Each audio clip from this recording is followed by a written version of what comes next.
This video is about finding derivatives of inverse trigonometric functions. Before we get started on finding the derivatives of inverse trig functions, we should probably refresh our memories about sine, and inverse cosine. So I'm not sure that you remember, but the range of inverse sine is minus pi over 2 to pi over 2. And the domain is minus 1 to 1. We can find the derivative if we start with the expression that represents the inverse function in the other order. So rather than saying what angle has a sine of x, well, that angle is equal to y, we say sine of y is equal to x. So we're going to start with x equals sine y, and we're going to differentiate implicitly. So the derivative of x with respect to x is 1, and the derivative of sine is cosine of y times y prime. So now we can rewrite this y prime is 1 divided by cosine of y. Well, we happen to know that sine squared y plus cosine squared y is equal to 1. So we could rewrite cosine of y as the square root of 1 minus sine squared y. And if we go back to our original expression, sine y is equal to x. So we're going to get 1 divided by the square root of 1 minus x squared. So in summary, the derivative of the inverse sine of x is 1 divided by the square root of 1 minus x squared, as long as x is between negative 1 and 1, which is the domain of your inverse sine. So let's take a look at a couple of examples. In this first example, we want to take the derivative of the inverse sine of 3x squared minus 5. So using the formula above, we're going to get 1 divided by the square root of 1 minus 3x squared minus 5 squared, and then we have to apply the chain rule. So the derivative of 3x squared minus 5 is 6x. For our second example, you should notice that this piece in here is the derivative that we just found. So to find the derivative here on the right, we have a chain rule twice. Our outermost function is cosine. Our second one is inverse sine, and the innermost one is 3x squared minus 5. So we'll take the derivative of those in order. So the derivative of cosine is negative sine of the inverse sine of 3x squared minus 5. And the derivative of the inverse function we just found over here is 6x over the square root of 1 minus 3x squared minus 5 squared. Now, we're going to look here at the sine of the inverse sine. Well, the sine of an inverse sine of a function is just that function. So our final result here is going to be negative 3x squared minus 5 times 6x divided by the square root of 1 minus 3x squared minus 5 squared. We can follow a similar process to find the derivatives of all of the inverse trig functions, but I want you to pay attention to a couple of things. The co-functions, the derivatives of the inverse co-functions are opposites. So for example, if the derivative of inverse sine is 1 divided by the square root of 1 minus x squared, then the cosine is going to be the negative of the derivative of the inverse sine. Similar for tangent and cotangent, and secant and cosecant. So all of your co-functions, the ones that actually say cosine, cotangent, cosecant, will be negative. So basically, if you learn the first three, sine, tangent, and secant, then the other three basically are free. You just have to remember that the co-functions are negatives. So let's take a look at some examples. We've got the first one, the derivative of the inverse cosine of x squared minus 5x. Well, we just learned that should be negative 1 divided by the square root of 1 minus our argument, x squared minus 5x, quantity squared. And then we have to take the derivative of that argument, which is 2x minus 5.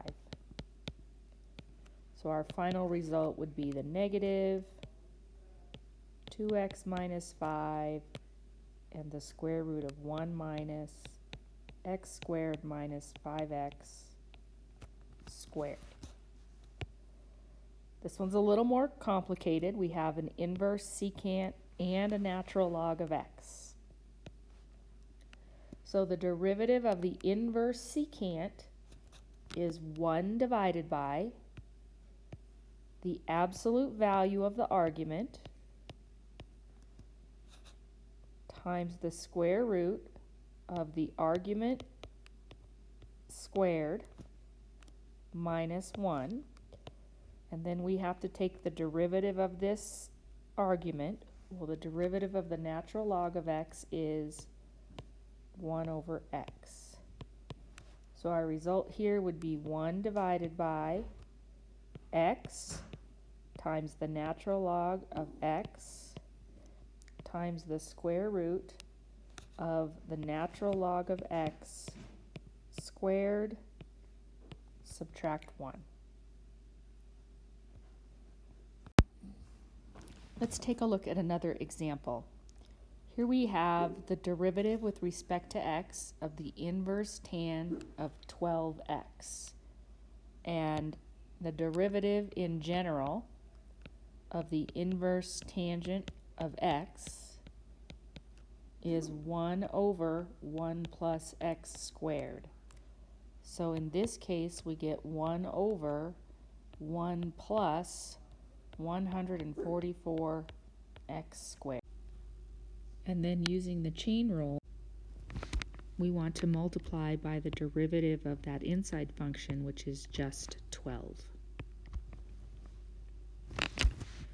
Taking a look at this next example, we have the derivative with respect to x of x times inverse cosine of x minus the square root of 1 minus x squared. I'm just first going to rewrite this so that it will be easier for me to take the derivative of the second piece using the power rule.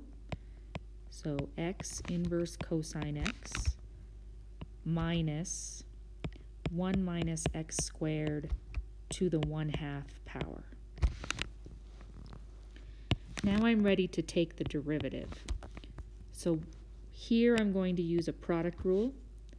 The first times the derivative of the second, which is minus 1 over the square root of 1 minus x squared, plus the second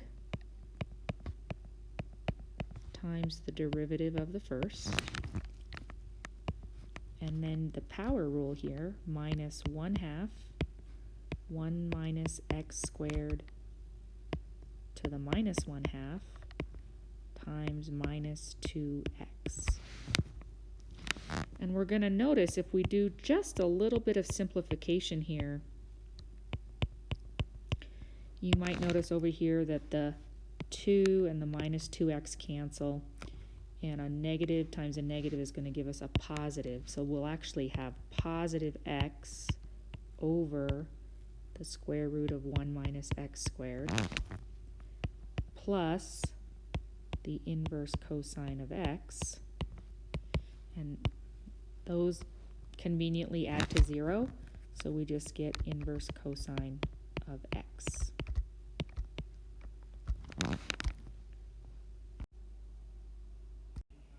Let's take a look at an application problem, which is one place that we might run into the derivative of an inverse trig function.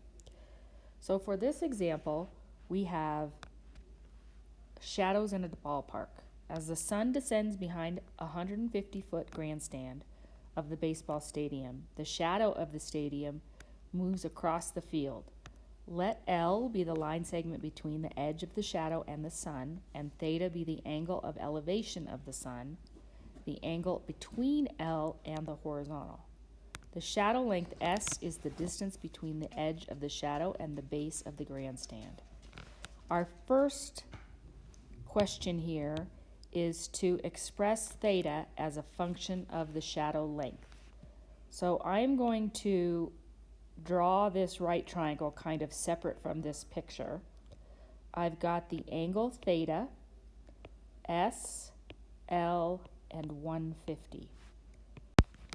So if I wanted to find theta as a function of S, we might first say that tangent of theta is opposite over adjacent, or 150 over S. Therefore, the inverse tangent of 150 over S is equal to theta. Now we want to compute d theta ds when S is 200 feet and explain what that rate of change actually measures. So first, I'm going to rewrite this as inverse tan of 150 S to the negative 1. That'll just make finding my derivative a little bit easier. So differentiating with respect to S, I'm going to get 1 divided by 1 plus 150 S to the negative 1 squared, so 1 over 1 plus x squared, times minus 150 S to the negative 2. So simplifying this, we get d theta ds